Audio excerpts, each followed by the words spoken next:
Hello, I'm Craig Wolf. Perhaps you remember me as the man who brought you the news the past 2 decades. Well, now I'm switching gears, exploring the awesome Florida lifestyle. As your host of Florida Explorer,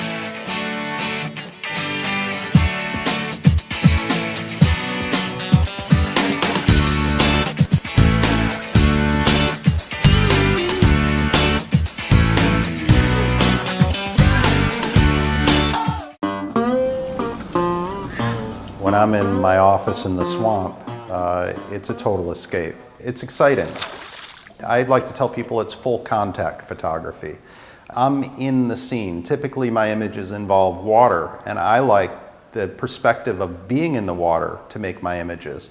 My name is John Brady, and I'm a landscape photographer. All right, well, these are some of my Florida images, and this one's one of my favorite. This is called the Fish Eating Creek.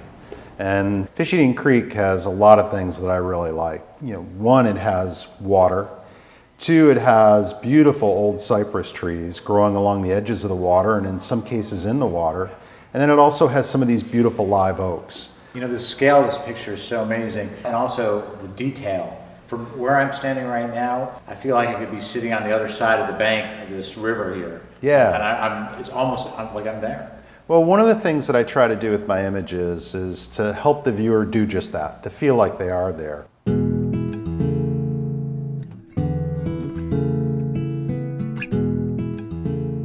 After being awed by John's images, I was eager to meet him in the field and see what it really takes to capture his pristine landscapes. I had discovered he really does become immersed in the scene.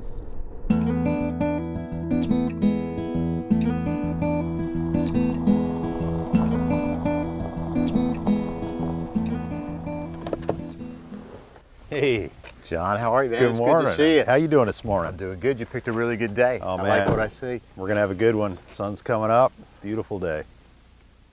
We're out in the Big Cypress Preserve this morning.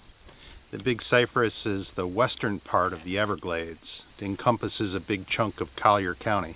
Why do you come out here? What is it about this place? We only have one Everglades, and we have to preserve it and protect it. And I'm hoping that the beauty of these images help inspire people to do just that.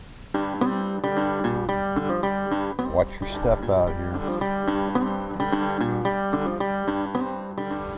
So what is this down here? This is the remains of the old tram trail. The loggers built this trail. They used it to haul their logs in. Logging was a big part of the history back here in the Big Cypress, and unfortunately we've lost a lot of the old mature cypress trees because the loggers got them. Cypress is a very hard wood, and unfortunately it was such a great wood, it was desired. I mean, for example, these old tram tracks are underwater most of the time in the summer, and they're solid as a rock still. The cypress tree really withstands rot and decay. So the terrain kind of changes a little bit here. Yeah, the terrain's constantly changing. If you look out here in the distance, you can start to see the shape of the cypress dome. Here in the Big Cypress, one of the unique features is some of the dwarf cypress. There's a dwarf with some character. The main reason why they become dwarf cypress are the growing conditions. If the nutrients aren't available for them to grow into a large, huge cypress, they're going to stay dwarfed, and I like to think of them almost like a bonsai tree.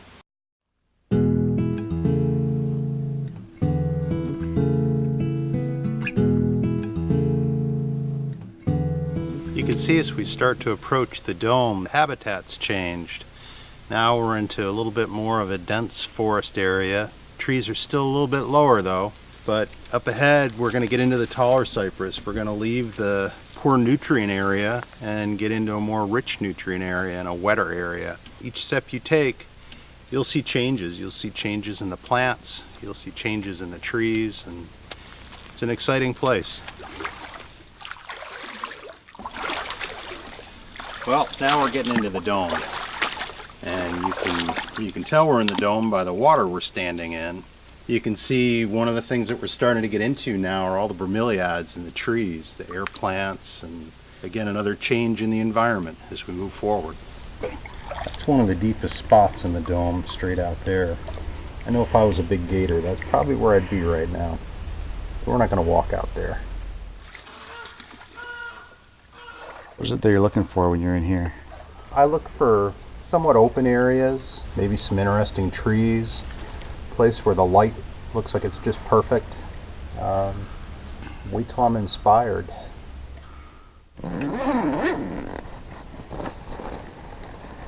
This is my 8x10 wooden view camera. The view camera has no electronics. We focus everything with the bellows, and all the focusing is done through the back of the camera on the ground glass. Another neat aspect of the view camera is without moving the camera, we're able to raise and lower the lens. And essentially that's like pointing the camera up and down to take a photograph. It doesn't change the perspective, but it allows us either to get more foreground in or more treetops in, depending on what we need to do.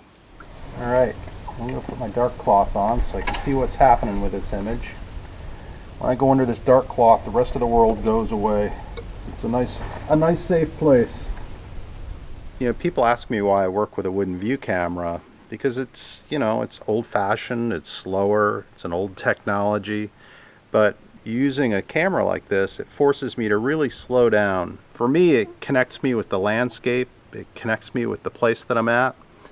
And once I'm set, everything's set up, I'm ready to take a picture, then I wait. I wait for the light, I wait for the wind, I wait for everything to be just perfect. And some days it doesn't become perfect, but just being out in the field and being out here in the nature and the solitude, it makes it all worthwhile in itself. If you get a great picture, that's a bonus. And my meter's telling me that we're looking for something around 4 seconds. And I'm probably going to add a couple seconds to that for something called reciprocity loss. With 6 seconds, I can usually just count it off.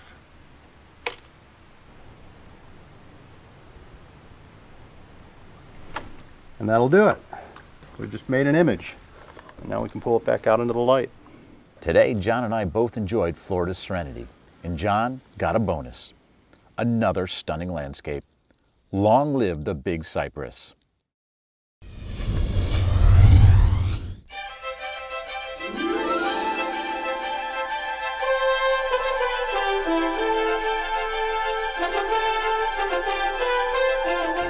What is it like to hook a tarpon?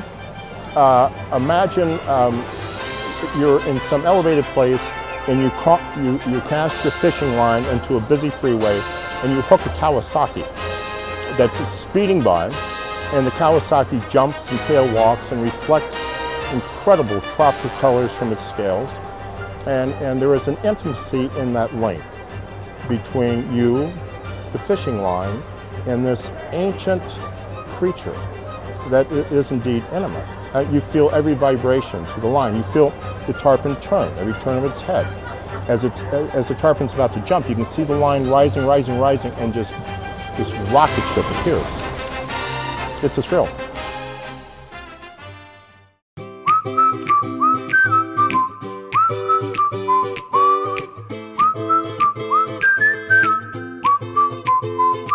This is Doc Ford's second annual tarpon tournament. It'll be the biggest and best, I believe.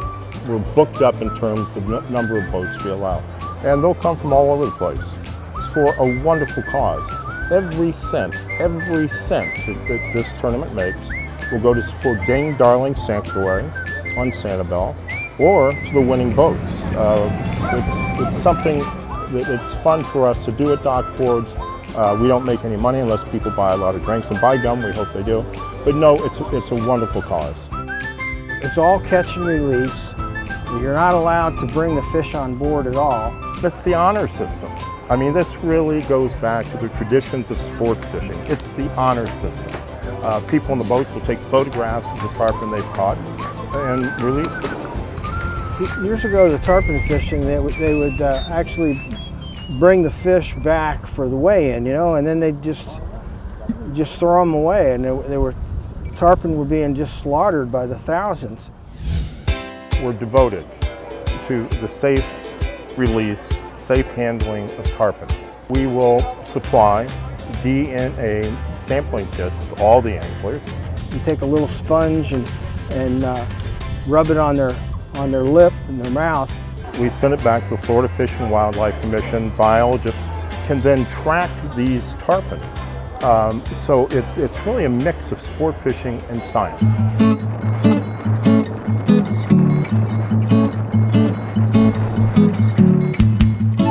throwing the nets around the pilings out here to try to get live bait, preferably the thread fins.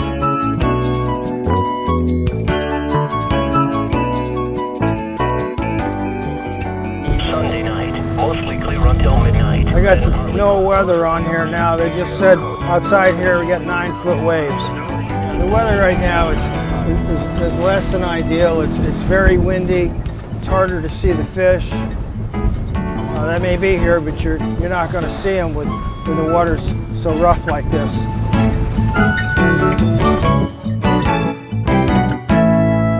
We are intimately tied with the tarpon, we being Southwest Florida. The first tarpon ever landed on rod and reel was caught by a gentleman named W.H. Woods in 1885. Landed it in Tarpon Bay on Sanibel, where I was a fishing guide for more than 13 years. When that first tarpon was caught, it changed not just the history of Southwest Florida, it changed the destiny of Southwest Florida. The West Coast was an outpost, but when that first tarpon was caught, it made headlines in the London Times. The news spread around the world. The first big game fish you could catch from a rowboat. Remember, it was before combustible engines were commonly used in boats. Instead of going to Palm Beach, for instance, a gentleman named Baron Collier came to Southwest Florida, Collier County. He bought Usup Island. The people who followed, the Vanderbilts, the De Beers. Because of the tarpon, the Charlotte and Northern Railroad extended its railroad line to Boca Grande. It changed the economy and the destiny of this coast. Hotels were built. Towns grew up around those hotels. Teddy Roosevelt loved Captiva. He came here. Thomas Edison, who might well have built his lab in the East Coast, came to Fort Myers. Why? He wanted to catch a tarpon, and he did. Henry Ford came here. Firestone came here. Marilyn Monroe, Mae West, Clark Gable fished in Henry Creek for tarpon. They came here for one reason, to catch a tarpon. It's amazing.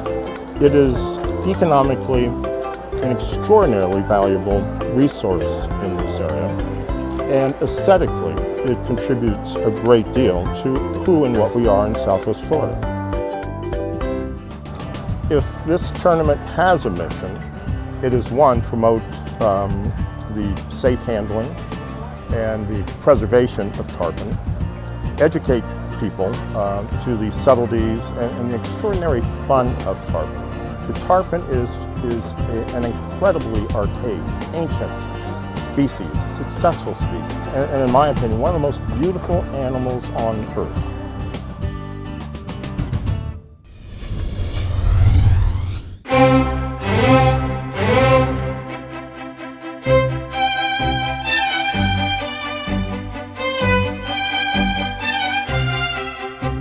I'm standing here on 5th Avenue South in the heart of beautiful Naples, Florida, home of upscale boutiques and restaurants, luxury cars and yachts, 5-star resorts and hotels, and waterfront mansions. It's easy to think of this area as a playground for the elite.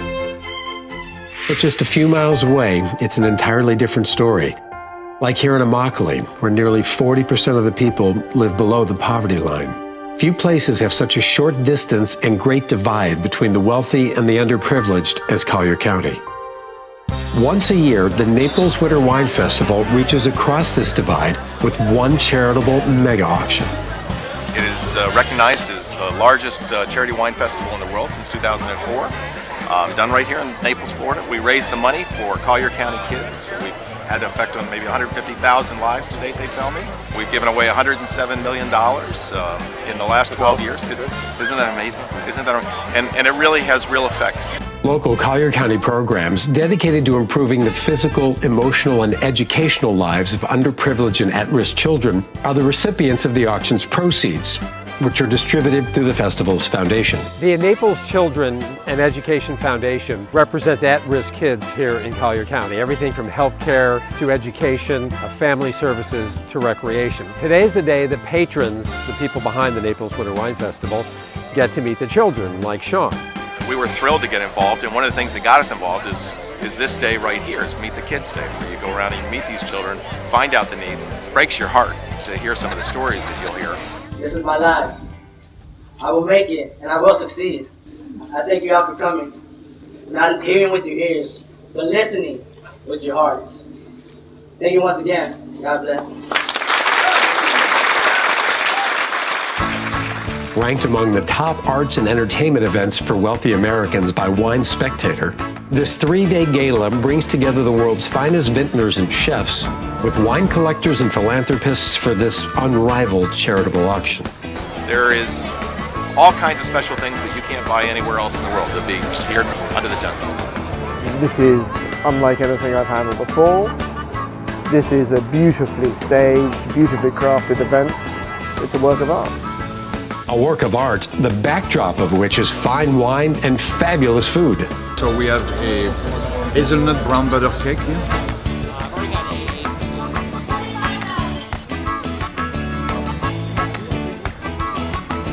Up for bidding, 64 packages known as lots, featuring some of the world's finest wines and much more. Wine isn't the be-all and end-all, but it's absolutely it's the nucleus of the majority of the lots. There'll be elements of travel and private jets and boats, which all have a fantastic, can't be bought anywhere else factor about them. We have what I call fabulous Italian metal on the lawn. In a two-door fashion, we have the Ferrari F12 Carlinata. It's the fastest Ferrari ever, 730 horsepower. Fanfare signals it's time for the auction to begin. The price tag for the privilege of bidding, a mere $8,500. Lasting nearly 5 hours, the auction features fierce but good-natured bidding among the patrons. $110,000. All right, no, 120 now. 120. 129. Often, patrons bid far above top dollar for the lots, knowing the good the proceeds will bring. This is our first time at the Naples Wine Festival, and we wanted to come and experience it. And especially when we met the children on the first day on Friday, it was just very moving, very emotional, and it's all worth it. After the auction ends, the festivities go on into the night. But long after the party's over, the generosity of the festival's patrons is felt by our at-risk and underprivileged children. Their hope burns bright.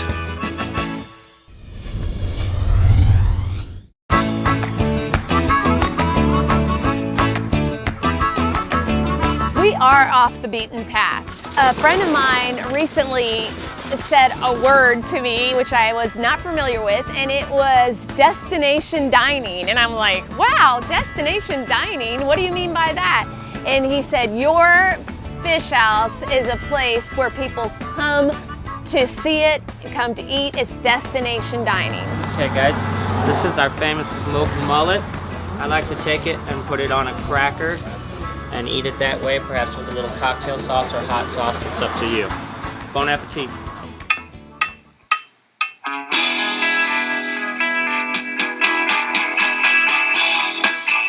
Less than an hour ago, crabbers pulled this little guy from a wire trap in the middle of Charlotte Harbor. In less than 20 minutes, he's gonna be steamed and red hot on my plate. Sounds great, Shell. But this little guy is actually quite a large lady. You can tell by the purse that's on her belly, and then by her red claws. The males don't have red on their claws, so we like to say that the females wear the lipstick.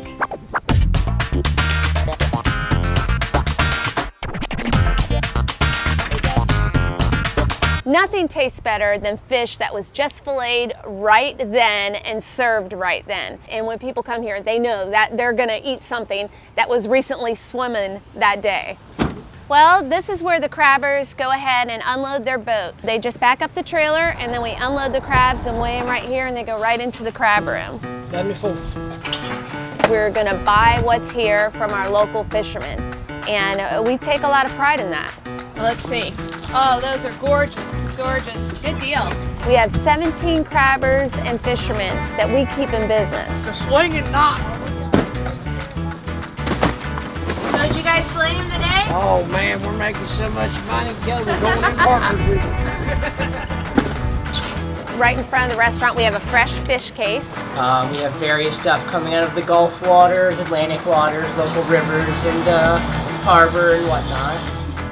People from Maryland, it's part of their culture, the blue crabs, so they are just flocked here. So the rule is, if you're from Maryland and you come into Peace River Seafood and tell me you're from Maryland, you have to write your name down, where you're from in Maryland, and put your dollar on the wall, and my walls are covered. We are by far most known for blue crab. Eating blue crab, yay, isn't the same without some newspaper down. So, you're gonna need a hammer. This is gonna be for our shells. Yay! Wow. Beautiful. Beautiful. Can't wait to try it. Put some muscle into it. There you go. There we have it. Whack. You're gonna get dirty. It slides right out when it's perfectly cooked. If you steam it for 13 minutes, not boil, steam, 13 minutes makes it come out like this. Just cooked to perfection. It's a great thing to sit down and pound down some spicy crabs, drink cold beer, and hang out with your best friend and tell tall tales. And that really is what our restaurant's all about. Wow. What a feast. What a treat. Just caught seafood in a 1920s cracker shack. The true old Florida, it's right here.